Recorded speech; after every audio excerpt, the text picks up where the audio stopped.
no pay. I was walking on air, however, as I left Jim's studio and headed back to Miss Liebling's to report on my audition. Miss Liebling just smiled and did not seem as surprised as I had expected her to be. She just reminded me that I had come to New York to study and that Jim Peterson was one of the best teachers I could have had.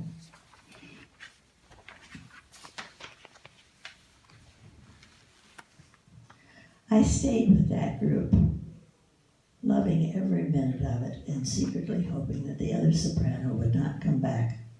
But it was not to be, so I was not surprised when Jim turned up at the apartment one morning to tell me that I would no longer be needed.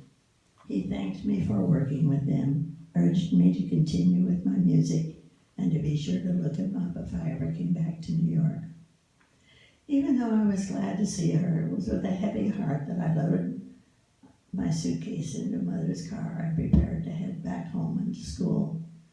Dorothy was going back to Columbus with us for the Christmas holiday, so she and Mother chatted all the way home while I sat silent in the back seat. I was home about 2 weeks when Dorothy called and told me to get down to WBNS radio studio right away and asked to see Gear Parkinson, that he was expecting me. Always obedient to Dorothy, no questions asked, I borrowed the family car and went down to WBNS. Gear met me in the lobby and took me into a rehearsal room and sat down at the piano after handing me a sheet of manuscript. Just sing the soprano line for me, he instructed as he started to play. After what I was used to in New York, it was very easy, first-rate stuff. I finished the song and he told me he needed a lead soprano for a girls' trio he was putting together for a sponsored radio program. It was to be called Day Is Done, sponsored by the Columbus Dispatch, the city's leading newspaper, and would be on the air 5 nights a week from 11 till 11:30. And would I be interested in the job?